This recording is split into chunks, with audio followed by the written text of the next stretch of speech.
الرجيم بسم الله الرحمن الرحيم السلام عليكم ورحمة الله وبركاته. Waalaikumsalam.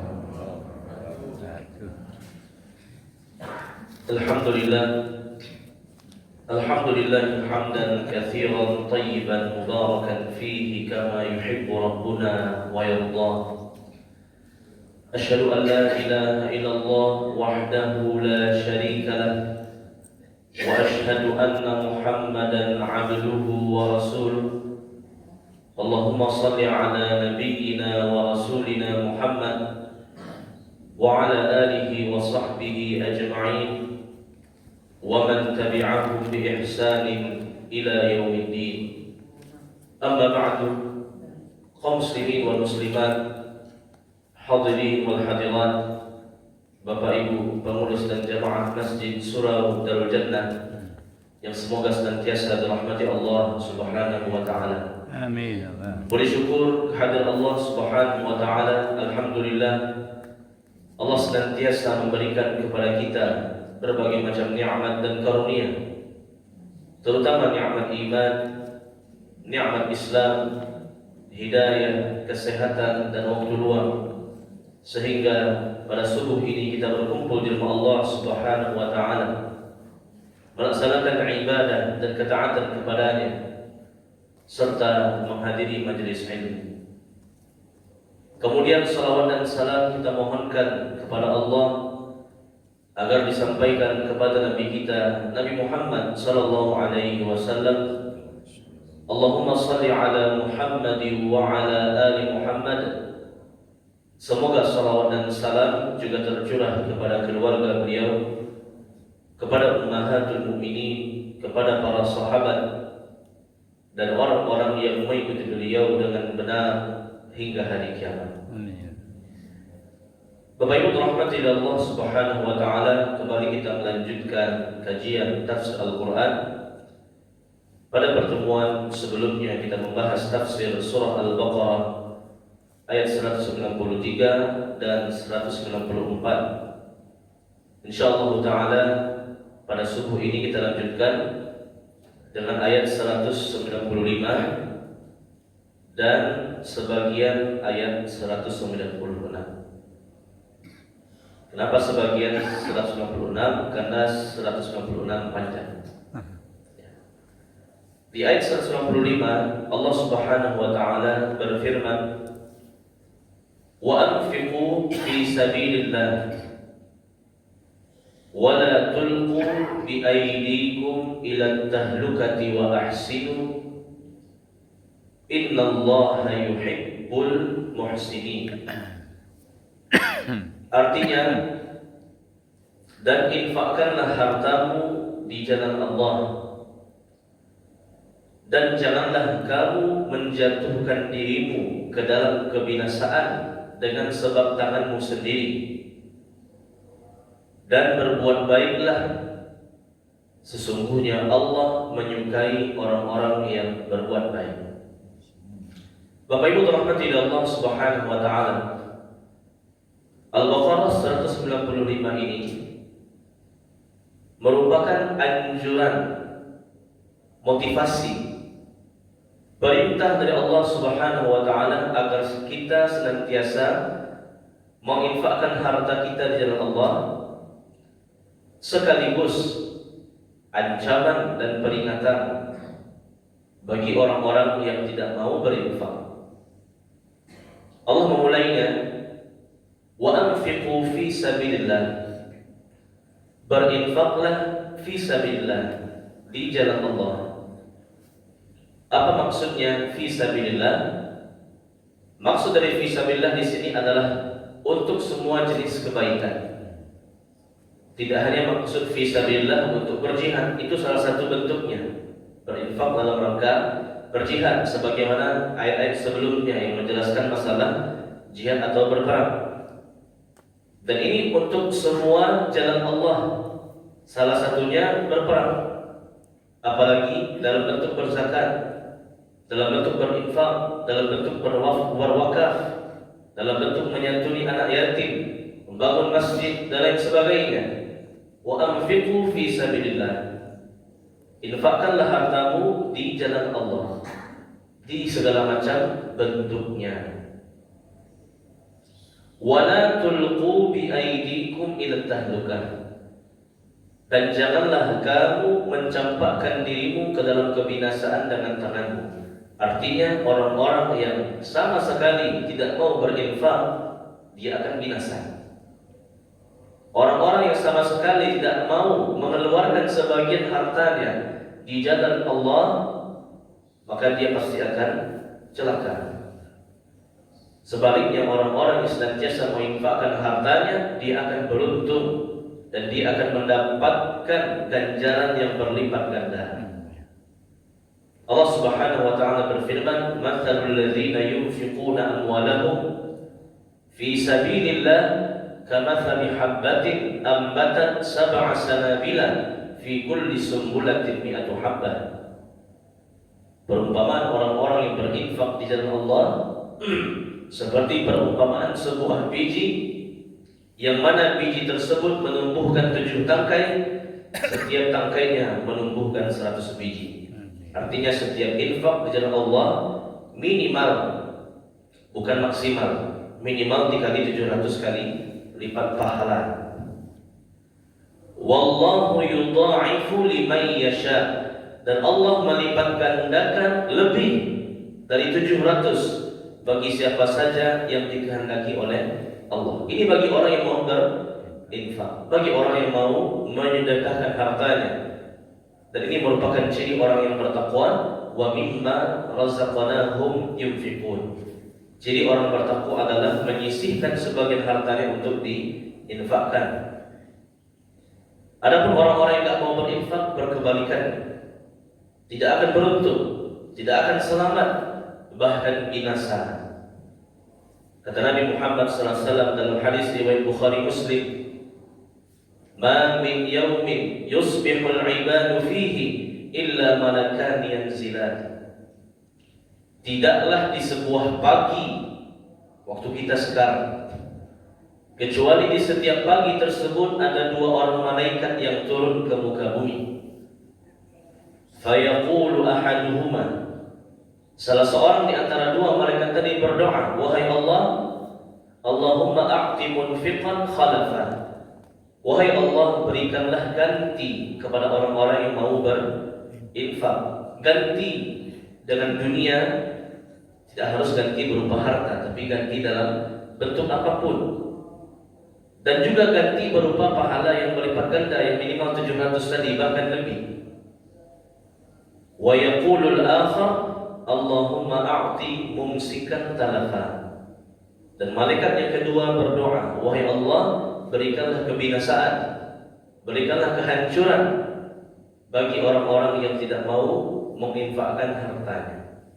Ya, wala tulqu bi aydikum ila tahlukah. Jangan campakkan dirimu ke dalam jurang kehancuran. Artinya orang yang tidak mau berinfak, tidak mau bersedekah, padahal dia mampu untuk melakukannya dengan sebagian hartanya, maka dia akan binasa. Didoakan oleh para malaikat kehancuran. Dan kalau malaikat sudah berdoa, pasti dikabulkan oleh Allah Subhanahu wa taala. Wa ahsinu, dan berbuat baiklah. Kata para ulama, berbuat baiklah ini ditujukan bagi orang-orang yang pengen berinfak tapi nggak punya harta. Apa yang mau diinfakkan? Bahkan untuk kehidupan sehari-hari pun nggak cukup. Ya, maka dengan berbuat baik itu akan bernilai infak, bernilai sedekah di mata Allah. Suatu ketika ada sekelompok para sahabat yang mereka miskin, mereka curhat, mereka ngadu kepada Rasulullah Sallallahu Alaihi Wasallam. Apa kata mereka? "Ya Rasulullah, dhahaba ahlud duthuri bil ujur." Wahai Rasulullah, orang-orang kaya di antara kami banyak membawa pahala.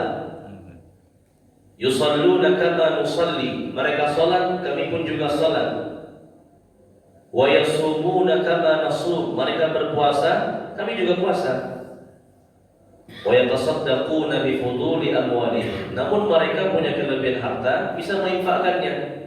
Kami jangan berlebih, bahkan pas, bahkan kurang. Gimana cara kami berinfak? Maka Rasulullah SAW bersabda, "Awalaysa qad ja'ala Allahu lakum ma tasaddaqun." Bukankah Allah telah menjadikan cara lain, jalan yang lain yang kamu kalau kerjakan itu bernilai sedekah. Inna bikulli tasbihatin sadaqah wa bikulli tahmidatin sadaqah wa bikulli tahlilatin sadaqah wa bikulli takbiratin sadaqah. Bukankah setiap kalimat subhanallah, alhamdulillah, la ilaha illallah, Allahu akbar bernilai sedekah di mata Allah? Wa amrun bil ma'rufi sadaqah, mengajak manusia kepada yang baik juga merupakan sedekah. Wa nahyun 'anil munkari sadaqah, mencegah manusia dari yang mungkar juga merupakan sedekah. Wa fi bud'i ahadikum sadaqah, bahkan kata Nabi Muhammad SAW, seandainya kamu jima' berhubungan badan dengan istrimu mengharapkan pahala dari Allah juga bernilai sedekah. Ya, ini hiburan, kabar gembira bagi orang-orang yang pengen berinfak namun tidak punya harta. Maka dia bisa berinfak dengan amal solehnya, berinfak dengan zikirnya, berinfak dengan amar ma'ruf nahi munkar. Bahkan dalam hadis yang lain, kullu ma'rufin sadaqah, setiap kebaikan yang kamu kerjakan, terutama bagi orang-orang yang tidak punya harta untuk diinfakkan, sadaqah, bernilai sedekah di mata Allah. Sehingga baik yang kaya maupun miskin bisa bersedekah. Yang kaya dengan hartanya, yang miskin dengan amal solehnya. Wa ahsinu, masih ada peluang bersedekah dengan berbanyak berbuat kebaikan. Innallaha yuhibbul muhsinin, sesungguhnya Allah mencintai orang-orang yang berbuat baik. Bapak Ibu rahmati Allah Subhanahu wa taala. Berikutnya ayat 196. Allah taala berfirman, wa atimmul hajja wal umrata lillah. Sempurnakanlah haji dan umrahmu karena Allah. Ini perintah Allah kepada kita untuk melaksanakan ibadah haji dan ibadah umrah. Lalu apa yang dimaksud dengan ibadah haji dan ibadah umrah? Haji dan umrah secara bahasa atau akar bahasanya sama dan menghasilkan pengertian yang sama juga. Apa makna haji dan umrah? Ziyaratu baitillah li'ada'il manasik. Baik haji maupun umrah pengertiannya sama, yaitu menziarahi Baitullah untuk mengerjakan manasik. Sama haji dan umrah. Cuma ada beberapa perbedaan. Kalau haji, itu lebih banyak manasiknya. Bahkan ada tanggal-tanggalnya. Tanggal 8 Zulhijjah apa manasiknya? Tanggal 9 apa manasiknya? Tanggal 10 apa manasiknya? Tanggal 11, 12, 13 beda lagi manasiknya. Panjang. Sedangkan manasik umrah sebentar. Berihram, bertawaf, bersa'i, tahallul, potong rambut. Ya, jadi pengertiannya sama, tapi dalam detail perbuatannya ya ada perbedaan. Yang kedua juga perbedaannya, berumrah ini silahkan kita berihram di kapan saja bulannya. Mau bulan Muharram, mau Safar, mau Ramadan, mau Zulhijjah, mau Zulqa'dah, silahkan. Sedangkan umrah haji hanya di bulan tertentu, yaitu Syawal, Zulqa'dah dan Zulhijjah. Jadi itu beda, tapi pengertiannya sama. Baik haji maupun umrah, huma ziyaratu baitillah li'ada'il manasik. Haji atau umrah itu pengertiannya adalah menziarahi, mengunjungi Baitullah untuk melaksanakan manasik. Kata Abdullah bin Abbas, sebagaimana haji Allah wajibkan, maka umrah pun juga demikian. Karena Allah menggandengkan haji dan umrah. Sebagaimana haji wajib, umrah pun juga wajib. Namun kewajiban haji lebih ditekankan karena haji bagian dari rukun Islam.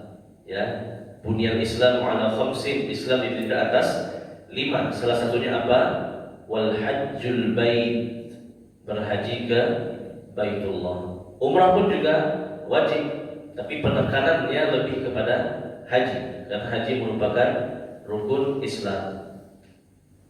Wajibnya berapa kali? Sekali. Kata Nabi, haji itu sekali yang wajibnya. Faman zada fahuwa tatawwu'. Siapa yang menambah lebih dari satu itu hanya tambahan pahala. Tapi yang wajib sekali. Begitu juga dengan berumrah, wajibnya juga sekali seumur hidup. Itu pun wajibnya bagi yang mampu. Walillahi 'alan nasi hajjul baiti man istata'a ilaihi. Haji untuk manusia bagi siapa yang mampu untuk melaksanakannya secara keamanan. Itu kategori mampu. Kalau terpenuhi 3 ini berarti dia mampu, wajib berhaji, wajib berumrah. Tapi kalau salah satunya hilang berarti dia belum mampu. Uang punya, situasi kondisi aman, enggak ada perang, tapi fisik lemah, fisik tak kuat, tak mampu. Fisik kuat, harta punya, tapi kondisi Makkah misalkan dalam kondisi perang dan lain sebagainya, atau jalur menuju ke sana tidak aman, maka tidak mampu. Oh, fisik kuat, situasi aman, harta enggak ada, harta enggak cukup, ya, maka dia tidak mampu. Man istata'a ilaihi sabila. Wajibnya haji, wajibnya umrah, man istata'a ilaihi sabila, bagi siapa yang mampu untuk melakukannya dengan ketiga kategori tersebut. Wa atimul hajja wal umrata lillah. Sempurnakanlah hajimu dan umrahmu, yang mana wajibnya sekali seumur hidup bagi yang mampu melaksanakannya. Kalimat terakhir, lillah. Niatkan haji dan umrah karena Allah. Ini yang banyak dilalaikan, ditinggalkan oleh orang-orang yang berhaji dan berumrah. Bukan menghukumi, tapi kebanyakan mereka yang berhaji berumrah bukan lillah, tapi li ghairillah, untuk selain Allah. Ada yang berhaji berumrah untuk supaya dipandang oleh manusia, ada yang berhaji supaya mendapatkan gelar, ada yang berhaji supaya naik status sosialnya dan lain sebagainya. Ini bukan lillah, ini li ghairillah. Berhaji berumrah untuk selain Allah. Hendaknya berhaji berumrah karena Allah, karena kita menghambakan diri kepada Allah. Bahkan Nabi dalam haji wada', haji perpisahan tahun 10 Hijriah, ketika beliau akan berihram, apa yang beliau ucapkan? Allahumma hajjan la riya'a fiha wa la sum'ah. Wahai Allah, aku berhaji tidak ada sedikit pun niat untuk riya maupun sum'ah. Riya itu apa? Supaya terkenal, populer. Sum'ah itu apa? Supaya disebut-sebut kebaikan. Allahumma la riya fiha wa la sum'ah. Wahai Allah, aku berhaji ini bukan karena riya, bukan karena sum'ah. Dan juga haji karena Allah lah yang menjadi haji yang mabrur. Kalau hajinya bukan karena Allah, tidak akan mabrur. Kata Nabi Muhammad SAW, man hajja lillah falam yarfuth walam yafsuq raja'a kayawmi waladathu ummu. Siapa saja yang berhaji lillah karena Allah, begitu juga siapa saja yang berumrah lillah karena Allah. Falam yarfuth, selama dia berhaji berumrah dia tidak berkata kotor. Walam yafsuq, semasa dia berhaji berumrah dia tidak berkata yang kasar. Raja'a kayaumi waladathu ummu, maka dia kembali ke rumahnya dalam kondisi seperti bayi yang terlahir ke alam dunia, bersih, suci, dihapuskan semua dosanya. Syaratnya apa? Lillah, berhaji berumrah karena Allah. Makanya Allah sebutkan di sini wa atimul hajja wal umrata lillah. Berhajilah, berumrahlah karena Allah. Innama yataqabbalullahu minal muttaqin. Allah hanya akan menerima amal soleh dari orang yang bertakwa, yang ibadahnya ikhlas karena Allah. Allah Ta'ala alam bisawab. Inilah kajian kita pada subuh ini, Al-Baqarah 195 dan 196. Sebagai kesimpulan, Allah memerintahkan kita untuk berinfak. Dengan infak datanglah kebaikan, kebaikan dunia, kebaikan agama, dan juga kebaikan akhirat berupa pahala yang tidak terhitung lipat gandanya. Sebaliknya orang-orang yang tidak mau berinfak, maka dia akan merugi dan celaka di dunia maupun di akhirat. Yang kedua, orang-orang yang tidak punya harta masih bisa berinfak, masih bisa bersedekah dengan seluruh amal kebaikannya kepada Allah maupun kepada manusia. Semuanya akan dihitung sebagai sedekah.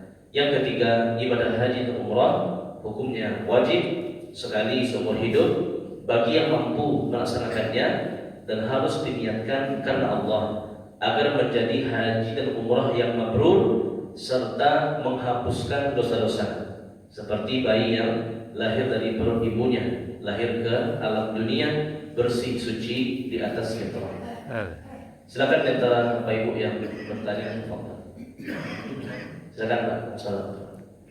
Itu kan rukun dari Islam Ya.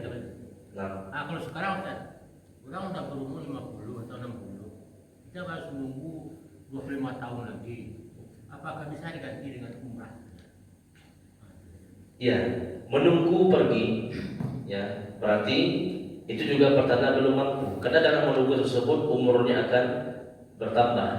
Ya, kalau dia pergi sekarang, insya Allah masih kuat. Tapi ketika dia pergi 15 tahun lagi misalkan, ya sekarang umurnya 50, dia pergi 15 tahun lagi, berarti umur 65. Belum tentu, ya fisiknya, kekuatan tubuhnya akan sama ketika dia masih berumur 50. Maka orang-orang yang ingin berangkat haji tapi tertunda menunggu, ini juga termasuk kategori yang tidak mampu.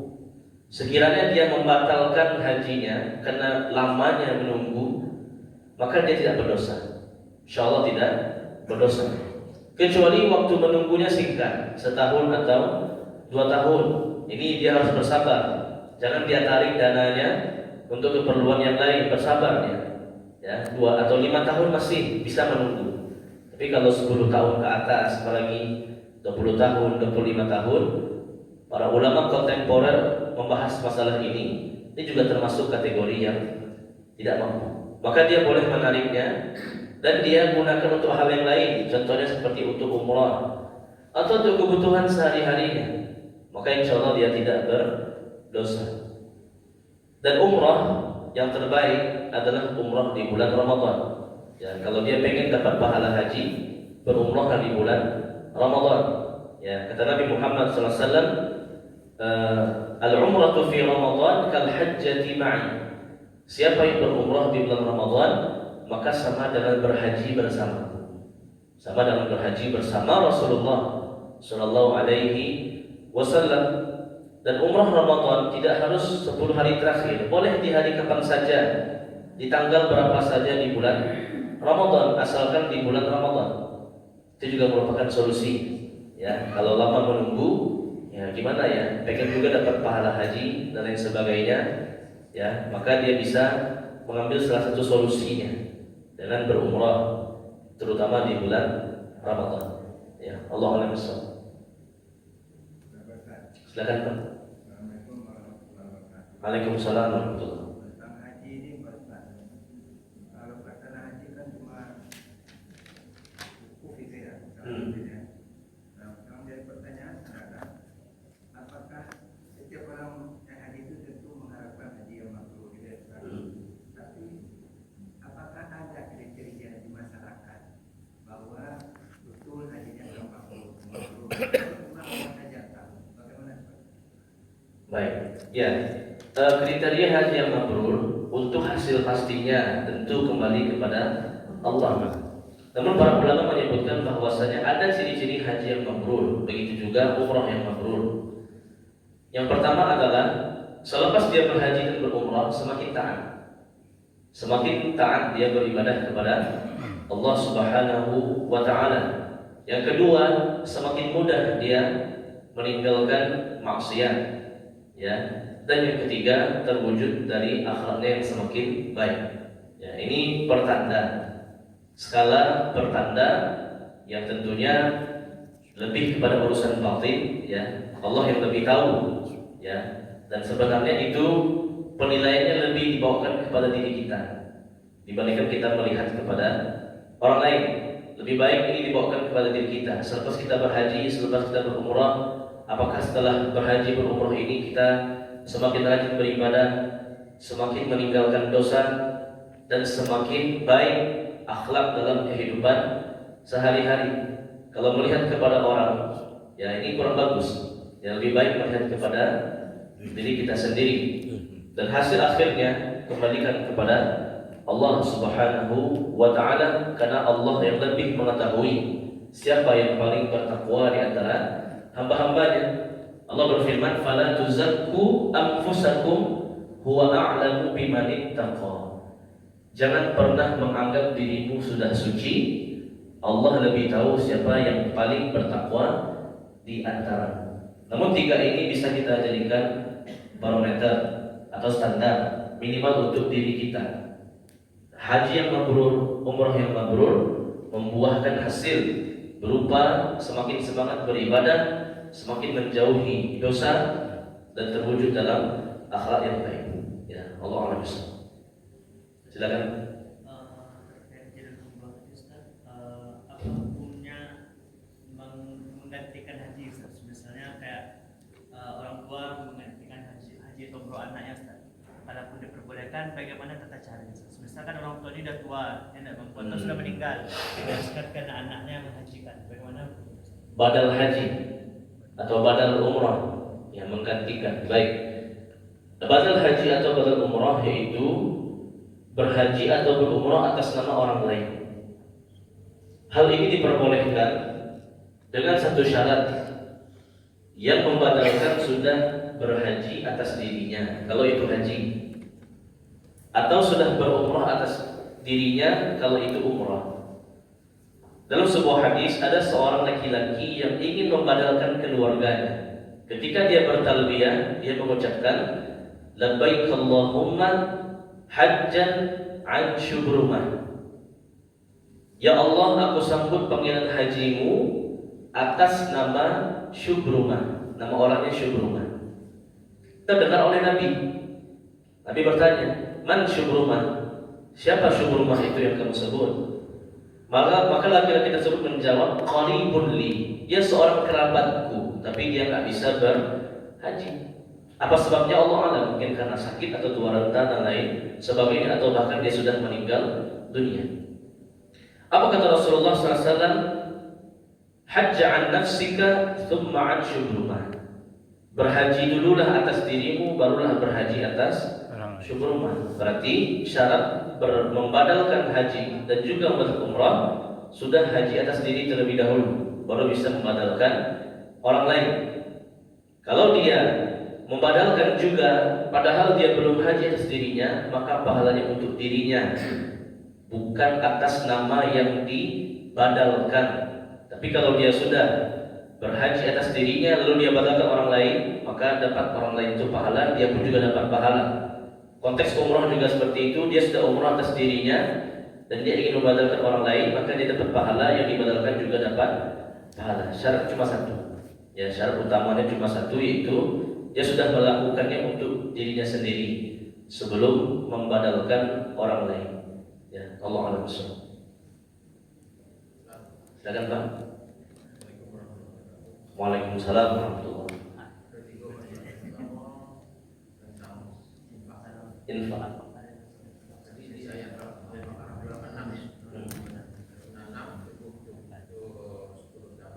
Dua lima enam. 700 ya. Ada undangan ceramah Ustaz, misalnya pajak ke penghasilannya 1 miliar. Misal, Amin, amin. tapi itu sedekahnya 1 juta, berarti kan 11 bulan. Ya. Aku gua penghasilan saya 2 juta, tapi aku sedekah aku 1 juta, kan setengah. Setengah ya. Nah, lebih gadang pahala gimana hitung padahal dari apa nanti dibilang kan yo kalau makin aku teh cabangnya itu yang lumayan itu. Masya Allah. Siap. Oke. Ya. Kemudian kedua Pak Ustaz, nggak tahu itu di Al-Quran apa di senyum sedekah gitu. Apa munculnya kadang-kadang orang lewat ketapanya senyum-senyumnya sedekah gitu.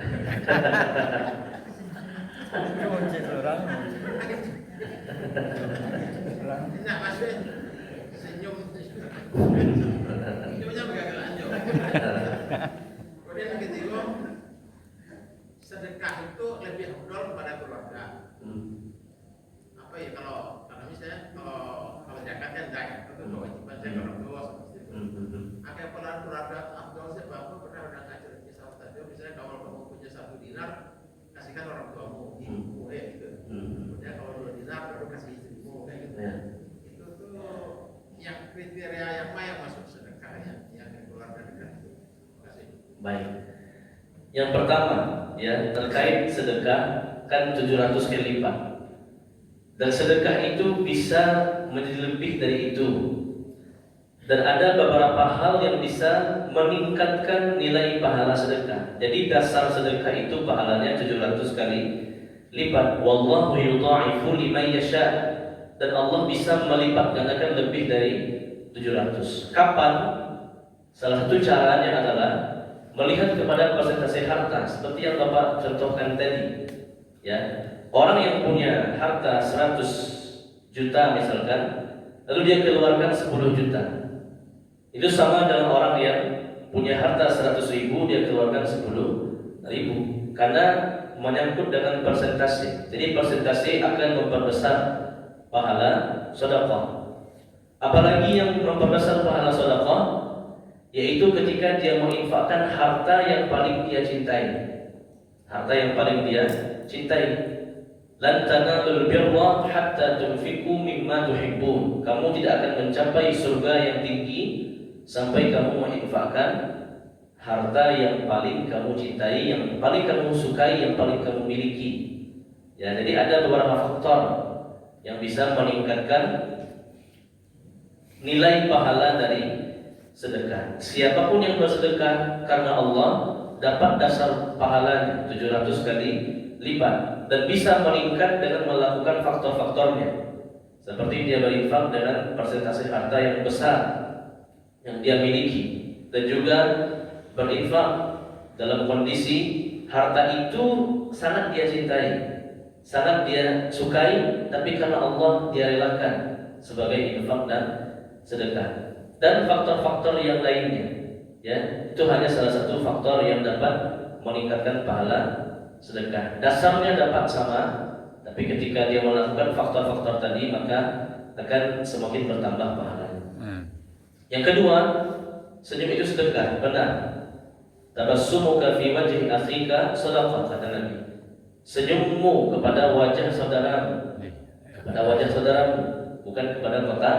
Ini akhika shadaqah. Senyummu kepada saudaramu sedekah. Itu yang menjadi sedekah. Artinya setiap ketemu orang lain berwajah yang baik, berwajah yang senyum, bukan senyum ke kotak infak, bukan senyum sendiri.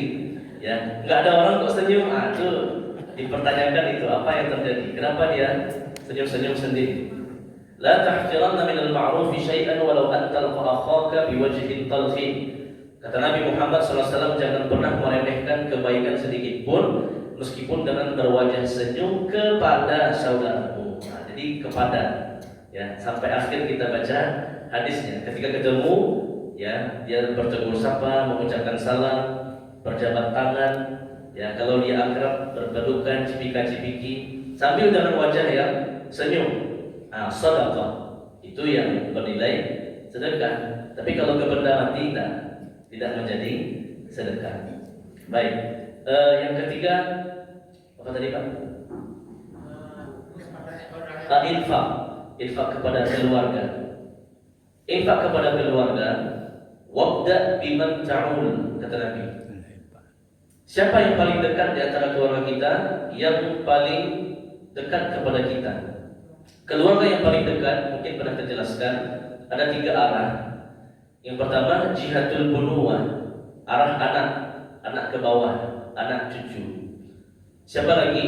Jihadul ubuwah, arah bapak ibu ke atas, ya, bapak ibu kakek nenek. Kemudian az-zawjiyah, pasangan suami istri. Baru yang keempat ukhuwah, saudara kandung. Jadi 4 ini yang paling dekat dengan kita. Wabda biman ta'ul, bersedekahlah kepada keluarga yang paling dekat kepadamu. Ini 4 arah yang paling dekat dengan kita. Lebih daripada itu dekat juga, tapi tidak sedekat yang 4 ini. Maka kalau kita punya kelebihan harta, maka sisihkanlah. Ada yang porsinya untuk orang tua, ada untuk anak, untuk istri atau suami atau saudara. Ya, yasalunaka madza yunfiqun qul ma anfaqtum min khairin falil walidaini wal aqrabin. Nanti ada surat Al-Baqarah ayat 215. Mereka bertanya kepadamu wahai Muhammad, kepada siapakah kami harus berinfak? Qul ma anfaqtum min khairin falil walidain. Infakkanlah hartamu untuk orang tuamu, terutama orang tua yang fakir miskin. Wal aqrabin, dan yang paling dekat kepadamu. Itulah yang hadis Nabi tadi, ya, anak, pasangan dan saudara. Ketika seseorang berinfak kepada kerabatnya, maka dia mendapatkan 2 pahala, pahala infak dan pahala silaturahim. Kata Nabi Muhammad SAW, as-sadaqatu li ghairil aqrabin sadaqah, was-sadaqatu lil aqrabin sadaqatun wasilatun. Siapa saja yang bersedekah tapi bukan kepada kerabatnya, hanya dapat pahala sedekah. Dan siapa yang bersedekah kepada kerabatnya yang terdekat tadi, dapat sedekah dan dapat pahala silaturahim. Apa keutamaan silaturahim? An yubsaqa lahu fi rizqihi wa an yunsa'a lahu fi athari. Siapa yang rajin bersilaturahim, termasuk dalam bentuk sedekah, juga bagian silaturahim, umurnya dipanjangkan, rezekinya dimudahkan. Izin Pak Ustaz, potong kata tentang berceramah Ustaz, sesuatu itu harus di akadnya misalnya. Itu harus dikira jual beli, misalnya di Arab itu jual beli air zam-zam. Yang tinggal saya nanti bayar sekian gitu. Jadi tidak ada tuh kita beliau ini terjadi. Nah itu orang yang sedekah tadi, misalnya awak ngajak orang lain keluar makan gitu kan, harus ada niat untuk sedekah, itu apa harus ada dialihkan seperti itu. Ya, innamal a'malu binniyat. Amal itu tergantung dengan niatnya. Jadi niat dalam hati benar, saya memberikan ini kepada orang tua atau kepada anak atau kepada istri suami atau kepada saudara sebagai sedekah. Tapi menyebut kepada mereka tidak harus sedekah. Cukup dalam hati kita menyebut, ya Allah, jadikanlah ini sedekah karena aku memberikan makan atau memberikan harta kepada keluargaku atau anakku atau istriku, suamiku, saudaraku, ya. Tapi memberikan kepada mereka tidak disebutkan, ya. Mungkin seperti contoh tadi pergi makan, ya. Ya kita pengen mentraktir, ya, pergi makan, saya mau traktir, ya. Tapi tidak perlu kita ini traktirnya sedekah, nah, disebut tidak perlu, ya. Atau kita memberikan sebagian harta kita kepada kerabat kita, ya nggak perlu disebutnya sedekah. Sebut dalam bahasa yang lain sebagai hadiah. Kalau momennya Idul Fitri, THR misalkan, dalam hati saja cukup sebagai niat. Menyerahkan ke orangnya tidak harus disebutkan sebagai sedekah. Dalam jual beli pun kan tidak harus selalu akad, maksudnya serah terima, ijab qabul. Tidak. Kadang-kadang ada perbuatan yang bisa dimaknai sebagai ijab qabul. Zaman dulu iya. Bahkan dalam mazhab Imam Syafi'i harus dilafazkan, ini barangnya sekian, kamu terima ya. Si pembeli mengatakan iya, saya terima, ini uangnya. Tapi zaman sekarang tidak bisa. Apalagi sekarang zaman online, ya, jual beli online tidak mungkin. Telepon dulu penjualnya, kita ijab kabul jual belinya, nggak bisa. Atau di supermarket tidak bisa juga. Ya sekarang jual beli sudah berubah, jadi tidak mengharuskan ijab dan kabul. Jadi secara makna saja. Perbuatan yang dipahami terjadi jual beli itu sudah cukup, tanpa harus ada ijab dan kabulnya. Begitu juga dalam masalah zakat, sedekah. Sebagian orang zakat rumit, harus ijab kabul zakatnya. Tak perlu sebenarnya. Ya, niat itu Allah yang tahu. Wa ma taf'alu min khairin ya'lamuhu Allah. Nanti ada pembahasan Al-Baqarah 197 setelah ayat ini. Wa ma taf'alu min khairin ya'lamuhu Allah. Apapun yang kamu kerjakan dari kebaikan, Allah mengetahuinya. Termasuk dalam perkara infak, enggak perlu kita sebut ini infak saya atau zakat saya, sedekah saya, enggak, cukup dalam hati. Kita menyebut ke orangnya enggak harus infak, boleh hadiah, pemberian, hibah atau THR dan sebagainya, itu saja cukup. Wa ma taf'alu min khairin ya'lamuhu Allah. Cukup isi hati, Allah yang mengetahuinya. Ya, Allah a'lam bishawab. Silakan. Bagaimana berumroh tanpa mahram? Berumrah tanpa mahram. Ya, perempuan yang pergi berumrah tanpa mahram. Jawabannya bisa tidak boleh, bisa boleh. Kapan tidak boleh? Ketika dia pergi umrah sendirian tanpa rombongan. Ya, bahasa sekarangnya apa? Backpacker. Ya, beli visa sendiri, beli tiket sendiri, charter hotel sendiri, cari makan sendiri. Pokoknya dia serba sendiri. Ini jelas nggak boleh. Perempuan harus pergi bersama mahramnya. Mahram berupa orang tua atau anak atau saudara atau istri suaminya. Adapun perempuan pergi berumrah tanpa mahram tapi bersama rombongan. Bersama rombongan yang terpercaya. Sekarang seperti dengan travel dan lain sebagainya. Maka hal seperti ini insyaallah diperbolehkan. Hal yang seperti ini diperbolehkan. Terjadi di masa Umar bin Khattab radhiyallahu anhu, istri-istri Nabi mereka pengen berhaji. Tapi mahram enggak ada lagi. Ya, suami pun juga tidak ada. Karena istri-istri Nabi tidak boleh dinikahi setelah wafatnya Rasulullah Sallallahu Alaihi Wasallam. Maka mereka pengen berhaji tapi mahram tidak ada. Suami pun juga sudah meninggal, yaitu Rasulullah. Maka Umar memperkenankan mereka pergi dan ada dua orang sahabat yang mendampingi, yaitu sahabat Utsman bin Affan dan Abdurrahman bin Auf. Ya, jadi kalau ada penanggung jawab rombongan yang terpercaya, silahkan. Ya, apalagi dia memang pengen, belum pernah sekalipun berhaji atau berumrah, punya harta tapi gimana lah, gak ada mahram, gak ada keluarga, orang tua sudah meninggal, suami juga tidak ada dan lain sebagainya, silahkan dia berangkat bersama rombongan. Tapi kalau berangkat sendiri, sama sekali tidak ada yang mendampingi, maka ini jelas terlarang, haram. Tapi kalau dengan rombongan maka diperbolehkan insyaallah. Ya, Allah a'lam. Wassalamualaikum. Ya. Negara aman, duit ada, masukan ada. Ada orang yang malas ya, tidak apa. Ya, ini yang tak boleh.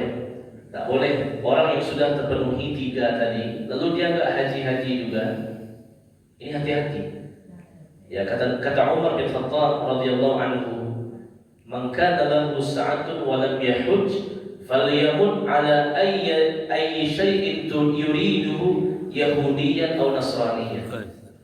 Siapa saja yang sudah lengkap syarat hajinya, harta punya, fisik kuat, kondisi aman, tapi dia tak berhaji juga, maka hendaknya dia mati dengan salah satu kondisi, mati sebagai Yahudi atau mati sebagai Nasrani. Artinya apa? Hati-hati, bisa mati kafir. Ya, karena ini termasuk menentang kewajiban haji. Tentu kalau sudah terpenuhi yang 3 tadi. Dan cukup semuanya beralasan ini dan itu dan lain sebagainya, tak mau berhaji, maka yang seperti ini hati-hati, bisa mengantarkan kepada kekufuran. Bukan hanya dosa besar biasa, tapi kata Umar bin Khattab, "Falyamut ala Yahudi atau Nasrani." Dia bisa mati sebagai orang Yahudi atau orang Nasrani. Jadi dia nggak boleh menunda-nunda dalam masalah haji dan umrah kalau sudah mampu. Kalau nggak mampu nggak wajib. Tapi kalau sudah mampu maka wajib. Dan usul fikih mengatakan al-aslu fil amri lil fawr. Hukum asal perintah itu disegerakan. Hukum asal perintah termasuk perintah haji umrah disegerakan. Dan insya Allah siapa yang mau berhaji dan berumrah, Allah akan mudahkan rezekinya. Amin. Kata Nabi Muhammad SAW, siapa yang sering berhaji dan berumrah, yanfiyanil faqra wal dhunub, maka haji dan umrah tersebut akan menghapuskan 2 hal, Al-dzunub dosa, wal faqr dan kemiskinan. Ya, siapa yang ingin dimudahkan rezekinya berhaji. Justru kalau dia nggak berhaji juga, dia akan binasa. Ya, jadi nggak boleh menunda-nunda kewajiban haji, terutama bagi yang sudah mampu untuk melaksanakannya. Tidakkah malu kepada orang-orang yang bahkan sebenarnya dia nggak mampu haji, tapi dia usahakan, dia tabung hartanya setiap hari dari sebagian penghasilannya dia tabungkan sehingga dia bisa berangkat haji, padahal dia nggak mampu loh, bisa dia berangkat haji. Nggak malu kepada orang-orang yang sudah tua renta dengan kursi roda, bahkan sampai pakai selang infus, pakai oksigen, tetap berhaji. Kenapa nggak malu? Ya, padahal dia muda, kaya, situasi aman, tapi dia nggak berhaji. Hati-hati, ini bentuk kufur nikmat. Ya, bentuk kufur nikmat kepada Allah Subhanahu wa Ta'ala. Ya, Allah SWT. Silakan. Pada apakah itu boleh dalam, kalau haji apakah boleh dalam satu sesi? Ataupun dengan, kalau umrah mungkin bisa ya, karena kan nggak terkait waktu. Kalau haji gimana, Ustaz? Ya, kalau haji tentu di sesi berikutnya. Sesi berikutnya. Tapi kalau umrah bisa, dia kan sudah umrah untuk dirinya. Nanti dia pengen umrah lagi untuk membatalkan siapa? Boleh. Ya, karena dengan bertahalul, potong rambut, sudah selesai umrahnya. Dan rata-rata orang berumrah bisa sampai 14 hari atau 2 minggu. Dia bisa mengisi waktunya untuk membatalkan. Mungkin membatalkan orang tuanya atau siapa atau keluarganya, bisa. Tapi kalau haji harus di tahun berikutnya atau di kesempatan berikutnya, baru dia bisa membatalkan. Dia khusus pergi untuk badal, nggak bisa sambil-sambil. Ya, Allah bisa. Baik, kita silakan. Ini masalah haji tadi dengan kita kaitkan dengan Hutang. Dia mau berhaji, mau bayar umrah, tetapi tidak mau membayar hutangnya. Ini gimana kalau sudah dia melaksanakan haji untuk umrah itu, apa jadi satu kewajiban atau sah dan tidak sah, itu gimana? Ya, kalau berhutang berarti belum mampu. Ya, karena salah satu mampu adalah mampu secara harta. Ya, artinya apa? Bukan tidak mampu dia membayar, dia mampu membayar, tapi tidak mampu membayar hutang. Baik. Ada uangnya. Berarti dia itu disebut dengan abir. Apa itu abir? Orang yang safar untuk menghindari hutang. Ya, dia berpergian untuk menghindari hutang. Mungkin dia pergi haji atau pergi umrah dan lain sebagainya untuk supaya tidak membayar hutang, dan bahkan menjadikan alasan haji dan umrah untuk tidak bayar hutang, padahal dia mampu untuk membayar. Status hajinya bagaimana? Status hajinya sah, tapi tidak mabrur. Tidak mabrur. Sedangkan kita berhaji mencari mabrur. Wal hajjul mabrur laisa lahul jaza illal jannah. Balasan bagi haji yang mabrur adalah surga. Kalau dia berhaji dalam kondisi tidak membayar hutang, padahal dia mampu membayarnya, maka hajinya secara diterima. Haji Islamnya sah, dan lepas tanggung jawab rukun Islamnya. Tapi secara kemabrurannya dia tidak mendapatkannya, karena dia pergi haji dalam kondisi bermaksiat, melarikan diri membawa hutang termasuk maksiat, dan itu akan merusak pahala hajinya, tidak akan mendapatkan kemabruran. Tapi sahnya dapat, dia sah ibadah hajinya, artinya tanggung jawabnya kepada Allah, rukun Islam yang kelima sudah selesai. Tapi pahalanya Allah alam. Apalagi dia membawa hutang yang mampu dia bayar, maka itu akan menghilangkan kemabruran hajinya. Dan Rasulullah SAW juga bersabda, "Man akhadha amwalan nas la yuridu ada'aha atlafahu Allah." Siapa saja yang mengambil harta manusia dan dia tidak berniat untuk mengembalikannya, atlafahullah, maka Allah menghancurkannya, maka Allah membinasakannya. Ya, Allah a'lam. Kita cukupkan, mudah-mudahan bermanfaat, dapat kita pahami, dapat kita amalkan. Terlebih terkurang mohon dimaafkan. Subhanakallahumma bihamdik, asyhadu an la ilaha illa anta, astaghfiruka wa atubu ilaik. Wa sallallahu ala nabiyyina Muhammad wa ala alihi wa sahbihi walhamdulillahi rabbil alamin. Wassalamualaikum warahmatullahi wabarakatuh. Waalaikumsalam warahmatullahi